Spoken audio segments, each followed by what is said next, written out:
a hockey podcast out of Vancouver and Surrey, British Columbia. It'll only consist of a lot of puck talk and even more BS, or in actual words, banter and satire. Enjoy, and as always, go Canucks go. Edmonton Oilers fans, here's your trigger warning. Canucks fans, let's have some fun, baby.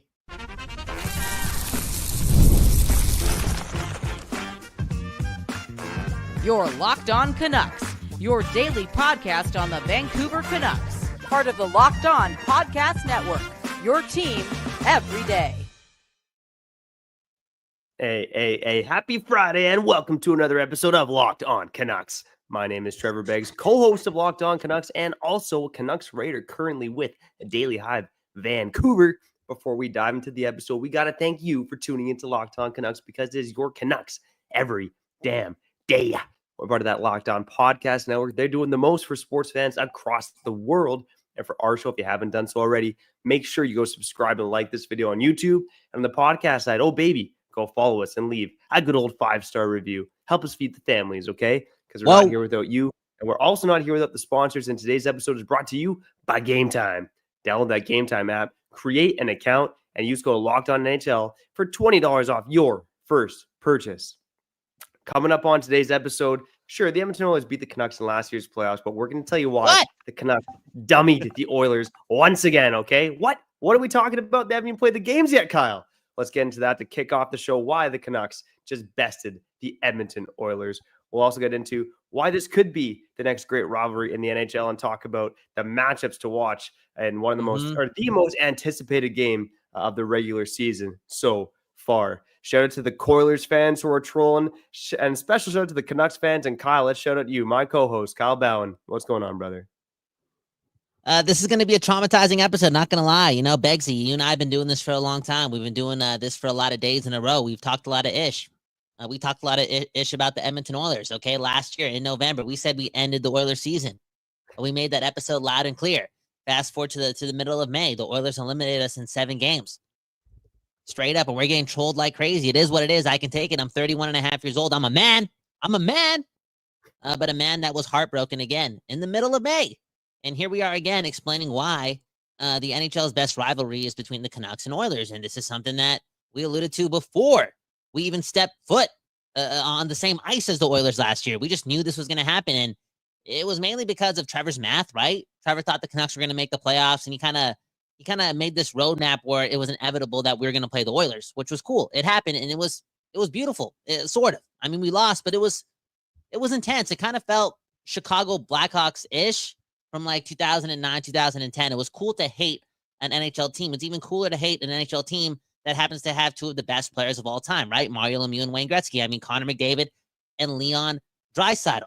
And I want to touch on that, okay? I think this rivalry is so much different than it was last year, and at that point, basically because Quinn Hughes has put himself in that category of being one of the best players in hockey, and he happens to play defense, right? He happens to be someone who's going to be matching up against McDavid and Draisaitl. And the irony behind this is when last year we brought the potentiality, is that a word, of this rivalry being a thing, well, we talked about Pettersson going up against those guys, and right now it's like Pettersson's Philip Deneau. But you know what? Let's not even talk about that. It's Quinn Hughes versus Connor McDavid tomorrow, and we kind of touched on this yesterday, talking about how I feel as if Quinn Hughes is programming his game to be somewhat of a McDavid stopper, and man, oh man, this is why this rivalry is, on top of all the bad blood, this is why this rivalry means so much. It's because game in and game out, and, you know, probably in the playoffs as well, we're going to see Quinn Hughes face these 2 guys, shift after shift after shift, and I think this time he's ready for it. Well, based on how he's played this season, he is absolutely ready for it. I mean, look, again, we've said it before. Quinn Hughes wasn't necessarily bad in last year's playoffs. He was still good, but we're just seeing a different level of Quinn Hughes right now. And again, we're talking about a guy that won the Norris Trophy last season as the best defenseman in the NHL. And, you know, Cale Makar is doing some special things this season offensively, but we've said it before, and every day is no, Quinn Hughes is the best defenseman in the NHL right now, if not the best player. And Kyle, I was actually looking at some early Hart Trophy rankings, and of course, Quinn Hughes was not on there because, you know, the guy gets disrespected.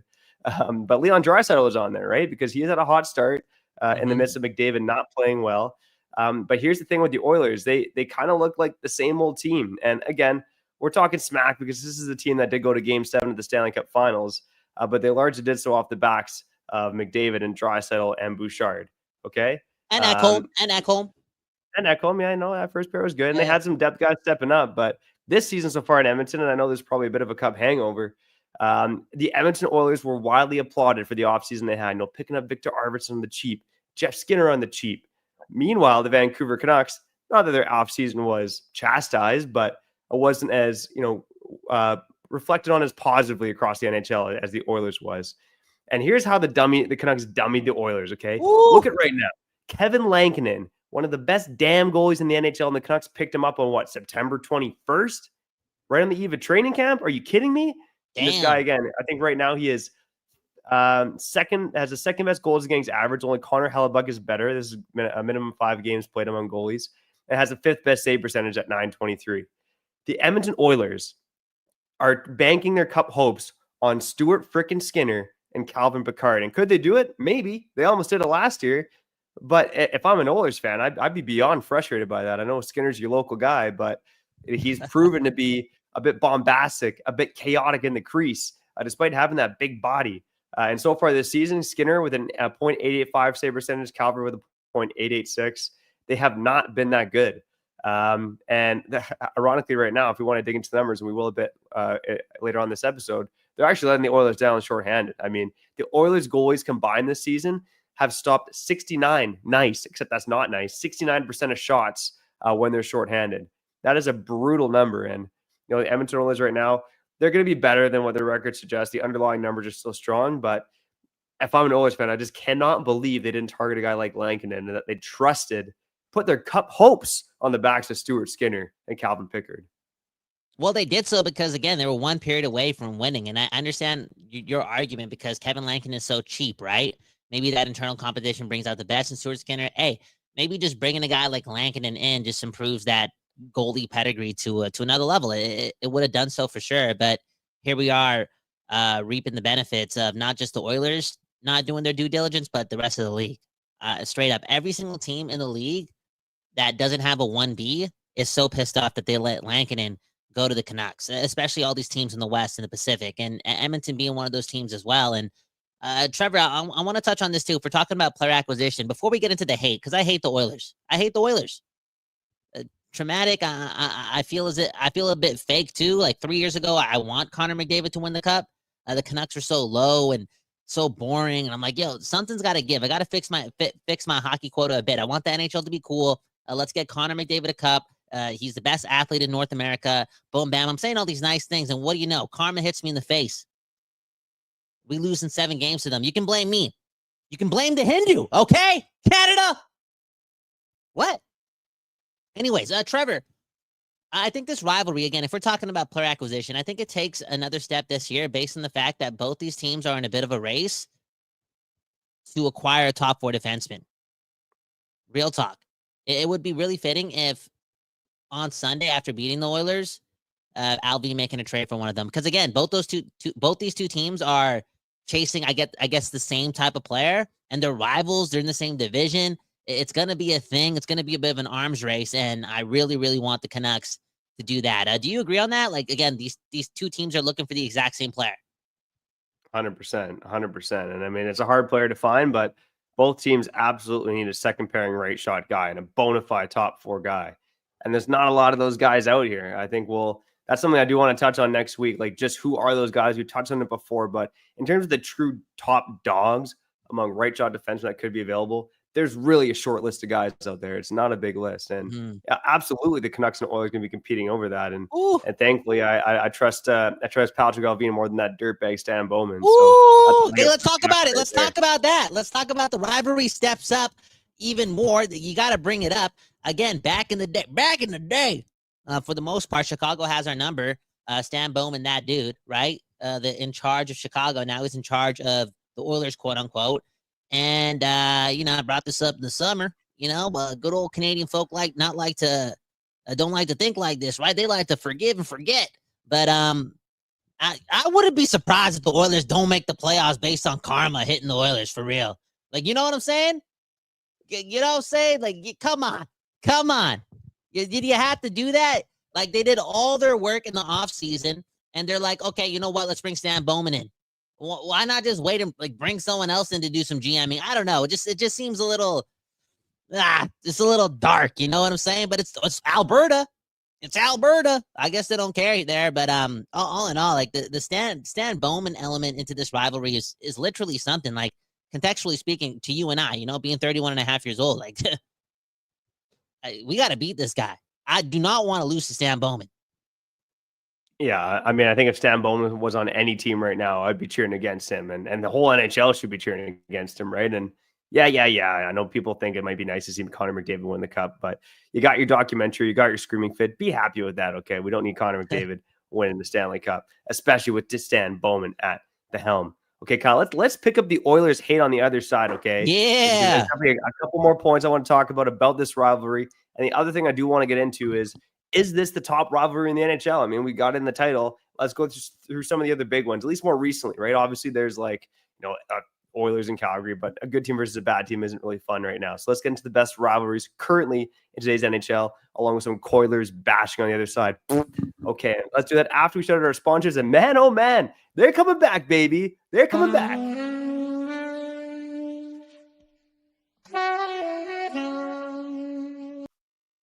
And I'm talking about Hims, baby. Let's go. Yeah, you know the deal. Guys, sometimes intimate moments happen spontaneously, and we always want to be ready so we can perform in the bedroom. Yeah. And Hims provides access to treatments that help you stay hard and last longer, giving you that boost of confidence so you can be ready whenever the mood strikes. Let's go.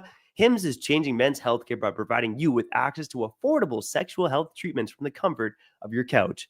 Hims provides access to a range of doctor-trusted ED treatments like chewable hard mints and Viagra and Cialis, and their generics are up to 95% cheaper. That's right. You can have good breath and get a hard-on, man. Unbelievable. What? The Hims process is 100% online, so there's no need for uncomfortable doctor visits. Just answer a series of questions on their website, and a medical provider will determine the right treatment option. If prescribed, your medication ships directly to you in discreet packaging for free. With hundreds of thousands of trusted subscribers, Hims can help you find the ED option that works for you. So start your free online visit today at hims.com/lockedon. That's HIMS.com/lockedon for your personalized ED treatment options. hims.com/lockedon. The products mentioned are chewable compound products which are not approved by or verified for safety or effectiveness by the FDA. Prescriptions require an online consultation with the health care provider who will determine if appropriate. Restrictions apply. See website for details and important safety information. Subscription required. Price varies based on product and subscription plan. All right, baby. Let's shout out our friends over at FanDuel. Shout out FanDuel. Oh, you know the deal, baby. It's NFL season, and you can get ready to tackle the NFL action with FanDuel, America's #1 sportsbook. Because right now, new customers can bet $5 and get $150 in bonus bets if you win. The FanDuel Sportsbook app gives you everything you need to place live bets on the NFL all in one place. So when you get a hunch in the middle of the game, you can check out the latest stats, view live play-by-play, and so much more on the same page where you place your bets. And man, oh man, I don't often get it right, but what did I say yesterday we were showing up FanDuel? I said, if you're betting NFL, Bengals +6 is way too big of a line. Go trust Joe Burrow. Unfortunately, I'm going to pick and pull, and I picked the Bengals, and they lost. So anyways, that's another story. As what I say, I don't always get it right, and I usually don't get it right when it comes to NFL betting. But if you usually get it right, make sure you go check out FanDuel.com. One love to FanDuel.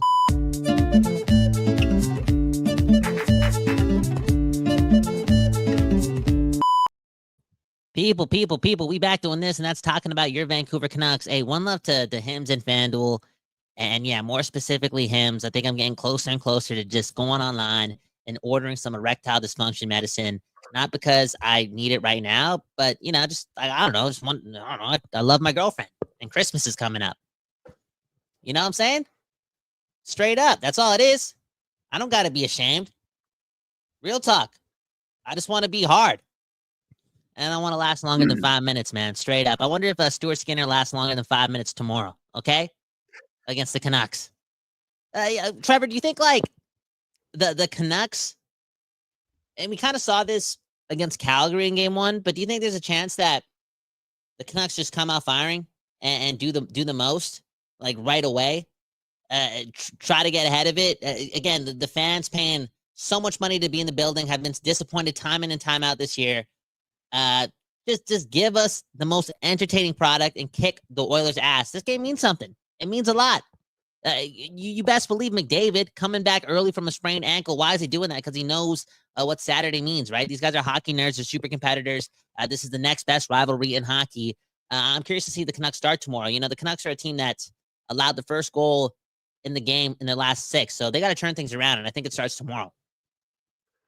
Yeah, and I think both teams are going to be motivated in this one, but the Canucks should be extra motivated, right? Because the Oilers went on and played 2 more playoff series after beating the Canucks. And the Canucks, obviously, their season was done against Edmonton, and at Rogers Arena. So I do think the Canucks, by all means, should be coming out firing tomorrow, okay? And, one guy, and this might sound odd, but one guy I'm just so excited to see in this game is Kiefer Sherwood, okay? Kiefer the Reefer. That's the kind of guy that you want to see in the playoffs. And I know a lot of other guys are going to have more motivation than Sherwood, who wasn't on this team last year. But he just plays that wrecking ball mentality, yelling at other players, effing you know what, and yelling yesterday at the refs. You can see it on the bench after the Boeser hit. He's yelling like effing headshot from the bench. The cameras picked it up. I mean, this guy plays with his heart on his sleeve. He plays with intensity. And just another shout out to the Canucks and a reason why they dummied the Oilers this offseason, okay? Kiefer Sherwood leading the NHL in hits. And, oh, by the way, he's got more points than Jeff Skinner. He's got more points than Victor Arvidsson, 2 of the key pickups for the Edmonton Oilers this offseason. So I can't wait to see Kiefer Sherwood tomorrow night. I'm pretty sure Kiefer Sherwood has more points than Elias Pettersson. I'm not even lying about that. Anyways, look at this comment from Gigatronic, okay? I'd like the line match Sherwood, Bluger, and Heinen against Leon Draisaitl. That's bold. That's bold. But, it's the regular season. Give him a chance. And let's see what Kiefer Sherwood can do as far as getting under the skin of Leon Draisaitl, somebody who gets annoyed pretty easily. Again, one of the best players in the league, a bit of a POS. But again, he just has a little snarl and a little annoyance to him. And one thing about Sherwood that really caught the attention of this fan base was media availability he had in September in regards to, I think an exhibition game against the Oilers. I think it was the last game in the preseason, and they were talking to him about the rivalry against the Oilers, and he literally said, I hate the Oilers, or we hate the Oilers. He said that, we hate the Oilers. And he didn't even play one game against the Oilers when he was part of he wasn't even part of the Vancouver Canucks in that series, And I just feel as if he gets it. He's such a hockey nerd himself. He's so enthused and enthralled in whatever blue and green is to him, whatever black, red, and yellow is. Like, he's just a Canuck, and tomorrow matters to him. And it's hockey night in Canada, and this guy's been such a journeyman in hockey. I would not be surprised if this guy puts on an absolute show tomorrow. I also want to see this, okay? Jack's bringing up Sherwood, and he's also bringing up the fact that he might have Nurse wrapped around his finger. I want to see this, bro. And Ash Neal, let me know your comments about Vincent Desharnais. Ash Neal's in the comments. He's a big Oilers fan. Show him some love. I know F the Oilers, but this dude, he was one of my first friends in high school. Real talk. I remember the first day of grade 8, walking into Miss King's class, right? Grade 8 math. Who did I sit beside? I sat beside Ash Neal, okay? Ash Neal was also a year older, so I think he failed math 8. Hey, I'm just saying. I don't know how you did that, brother. 5 plus 5 is not 7, bro. Okay? Anyways, I want to know if Vincent Desharnais is gonna outplay a Darnell Nurse. You know how in the summer, even though I was upset about the Desharnais signing and I was thinking like it was $1 million too much, I still said that all we need him to do is have him be better than Vincent Desharnais. Be better than Darnell Nurse, right? And I want to see if that can happen tomorrow. Because I look at both these guys, and one guy makes $7 million more than the other, and that's the guy in Edmonton. I literally see the same player. Yeah, I mean, Darnell Nurse can skate a bit faster. He's got a bit more offensive pop to his game, but I like where you're going with this because Darnell Nurse, again, is a bit of a joke out there. And the funny thing is, like, when you look at both these teams chasing a second pairing right shot D, the Vancouver Canucks are doing it to find a partner for Carson Soucy, right? Push Tyler Myers down the lineup. I think Branch and Myers on a third pair looks pretty good. Push Vinny to the press box. See you later, bud. In Edmonton, you want a right shot guy with Darnell Nurse. And I'm starting to wonder, like, which guy you're going to bring in that's really going to elevate Darnell Nurse? Because there's a lot of it that he has to figure out himself. Oh, dude, he's going Carson Soucy last season. We saw that this guy can step up. Oh, sorry, you're cutting out a bit. You're lagging a bit. I feel like Darnell Nurse is heading towards a buyout.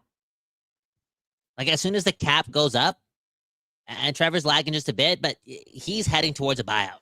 Like, Vincent Desharnais is heading towards being waived this year by the Vancouver Canucks. I think there's going to be a lot of moves, and the decor is going to look a lot different, and the Vincent Desharnais project is going to be in Abbotsford, which is cool, whatever. Maybe he killed it in Abbotsford, and next year he's a different player. But Darnell Nurse is just, again, he's arguably like top 10, top 20 worst D-man in the league. Like, that's how I feel about him. That's what I see on the ice. I'm pretty sure the fancy stats say the same thing.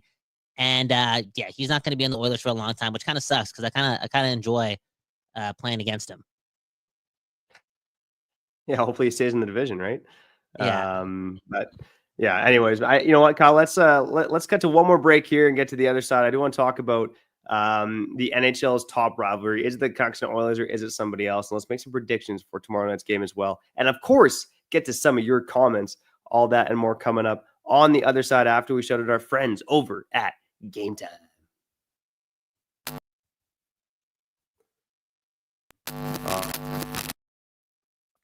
All right. Gametime, baby. If you're going to the game tomorrow night, you know you got to check out Gametime, okay? Because look, they got that lowest price guarantee, so you know you're getting the cheapest tickets on Gametime, okay? To see Quinn, the show, Hughes. My God, man, talk about a hockey, you know what, man? Hims and Quinn Hughes do a sponsorship, man. Because if you wanna be hard, if you want to be rock hard, you got to watch some Quinn Hughes play. And the way to watch Quinn Hughes play live is to go to Gametime, baby, okay? And if you're looking for the best deals on Gametime, you got this new feature called Gametime Picks, where you can find the best deals, okay? So you can Gametime Picks, they filter out the fluff, and you can find the incredible deals on great seats. You don't have to waste time searching through thousands of tickets, okay? Man, oh man, if I was going to that game tomorrow night, I'd be wearing my Canucks man thong, baby. Keep that wiener tucked in, because you don't be walking around with a stiffy watching Quinn Hughes play, man. Unbelievable stuff, okay? And right now, Gametime is having an exclusive zone deal for the NHL Winter Classic at Wrigley Field in Chicago. So go to the Gametime app and purchase tickets to get 10% off bleacher seating and 20 to 25% off home plate or area seats, okay? All right, and on Gametime, you can take the guesswork into buying tickets with Gametime. Go download that Gametime app, create an account, and use code LOCKEDONNHL for $20 off your first purchase. Terms apply. Again, create an account and redeem code LOCKEDONNHL for $20 off. Download Gametime today. What time is it? Gametime.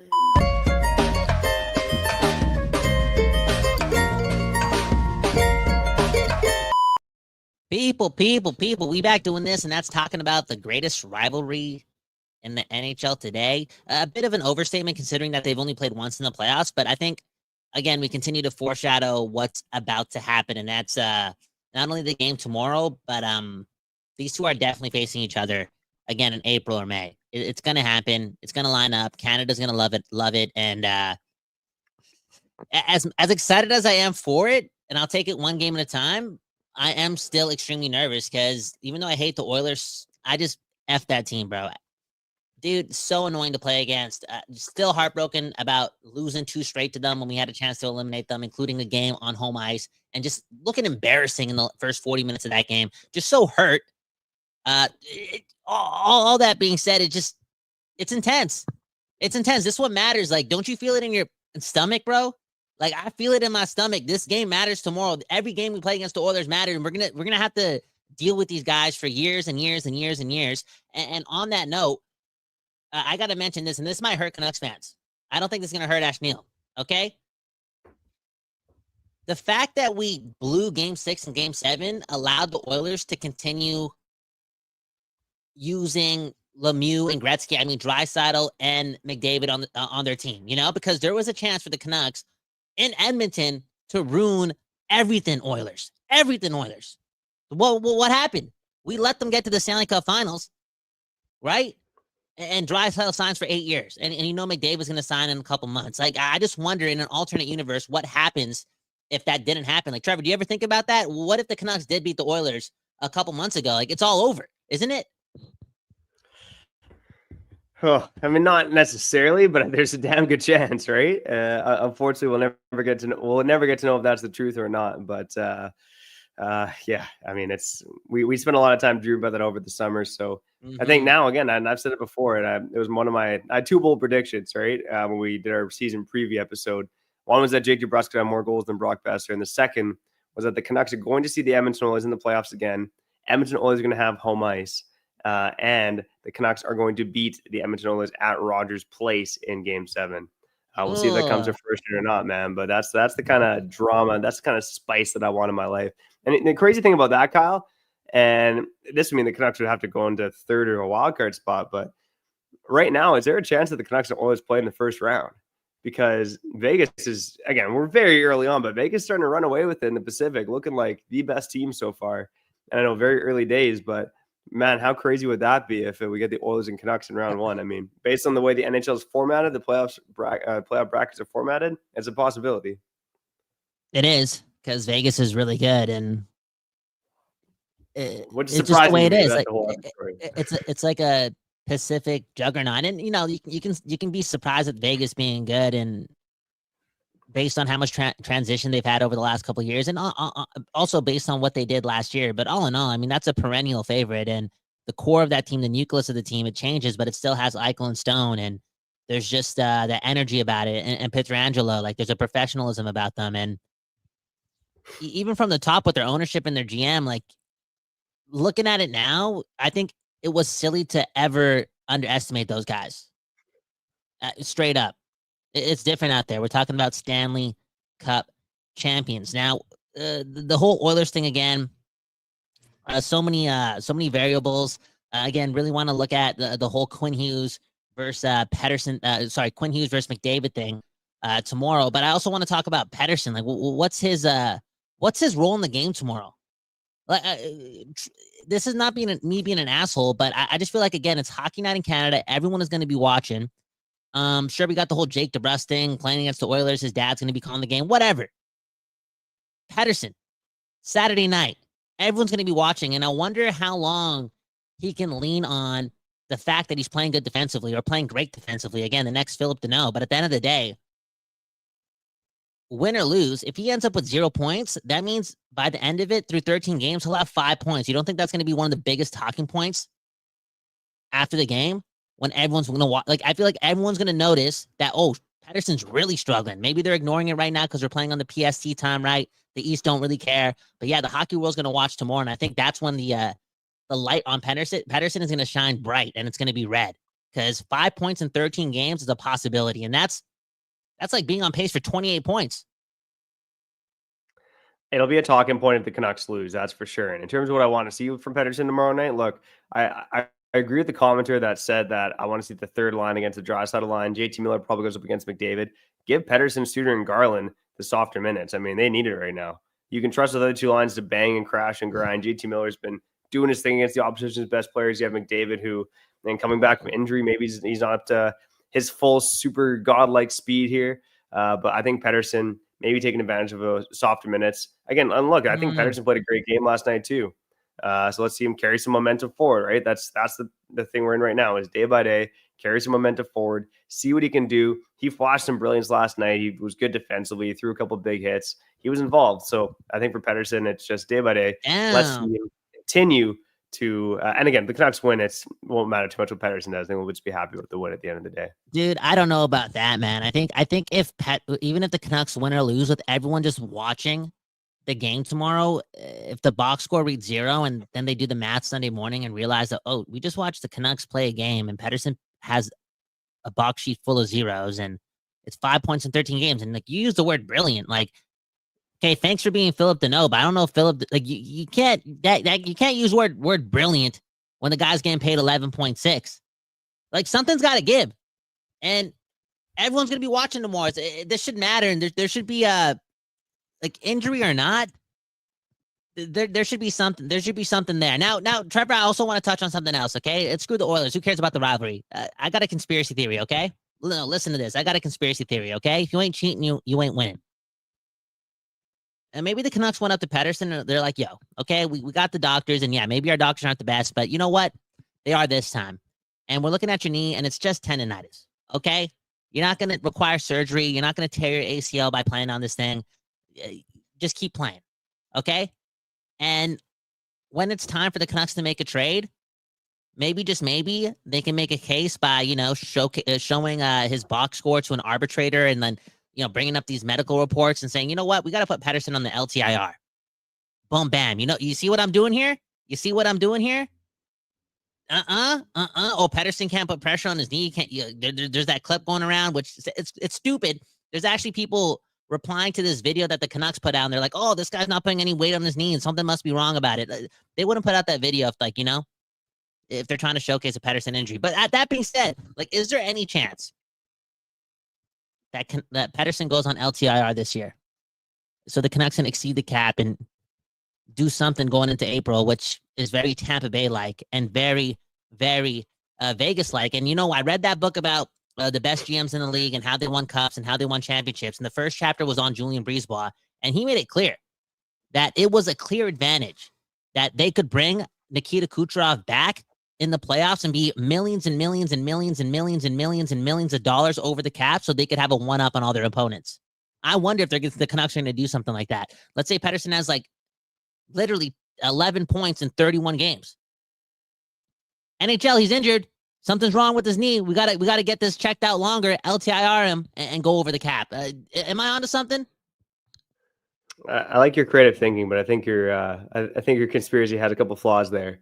I think first and foremost, what we've seen the Canucks do right now is try to utilize as much cap space as possible internally, right? And according to Puckpedia, they should have about $5.5 million of cap space by the deadline.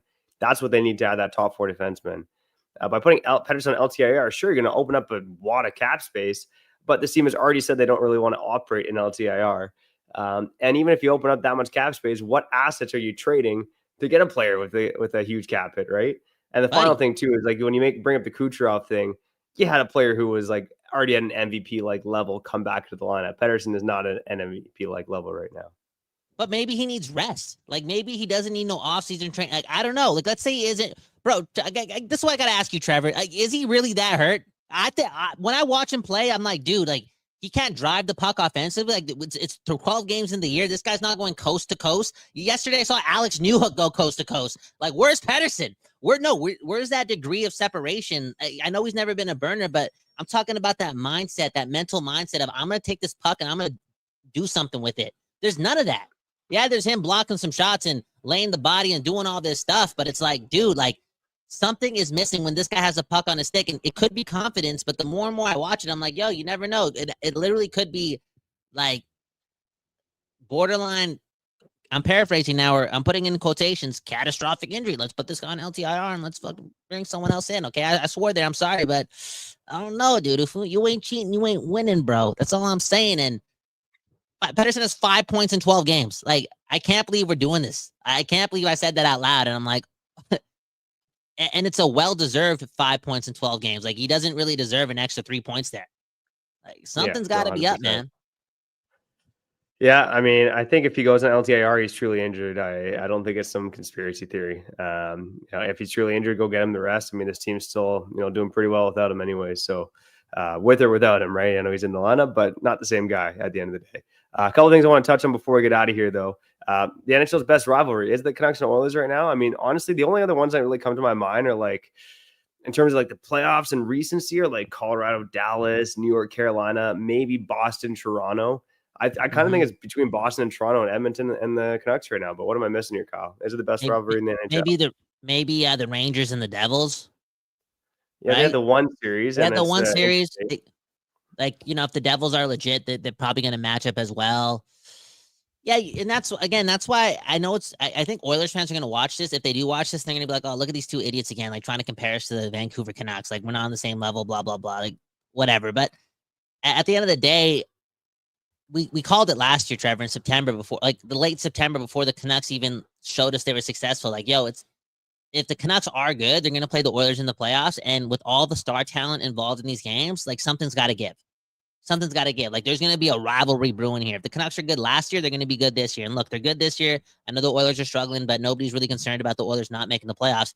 It's going to happen again. They're going to face each other again, and it's really going to start snowballing into just that. And it's Toronto and Boston-esque, right? Like, it's like repetition, the bad blood. All that being said, I don't necessarily want it to obviously be like Toronto and Boston, where one team always wins. And I guess we got to end this episode off talking about Quinn Hughes. I just feel like he's not going to let that happen.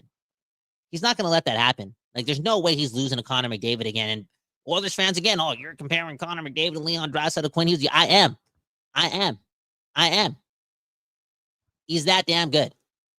He's that damn good. But Bouchard's better. It's gonna start now. Tomorrow, Hughes is really gonna put himself on another level tomorrow, and then boom, bam, the Four Nations Cup, right? You're gonna see McDavid versus Hughes and all this stuff. It's gonna be nuts, and it's between those two in general. I feel like the rivalry is really gonna spark. Real talk. I hope. Can't you see it? McDavid going down the right side or the left side or down the middle, and 52% of the time he wins. But I feel like, or like 80% of the time he wins when he does that. But I think tomorrow we're gonna see a couple poke checks, a couple sweeps from a guy who's improved so vastly defensively, and that's the Norris Trophy winner from last year, Quinn Hughes. 100%, and he's just like, even when Quinn Hughes has a bad day, he's still one of the best players on the ice. I mean, that's an incredible thing about him. But he's just been the best player on the ice in almost every single goddamn game the Canucks have played this season on either team. He's been that damn good. Let's get a couple more comments before we get out of here. And let's keep on Quinn Hughes here. Tyrone State saying Quinn Hughes for the Hart and back-to-back Norris trophies, please. I mean, he is on that pace right now, baby. Not got nothing but love for Quinn Hughes, and we'll continue to show that here on probably every episode of Locked On Canucks, okay? Because he's that damn good. And look at this one from Gigatronic, too. Duchard. Who's Duchard? The Oilers have a guy named Duchard? Duchard? Yeah. Who's Duchard? Okay, Duchard has lapses. And he didn't have much during last year's run. Look, Bouchard played incredible in that series against the Canucks. Like that must have been a historic series, if I'm correct, right? Like probably like top 10, top 15 defensive performance in a series in the modern era for a defenseman. As far as points go, like it seemed to be and as far as points go, that's the key thing. And there was a couple of moments even in that Canucks series and throughout the playoffs where the defensive lapses were there. But again, for the most part, he was brilliant.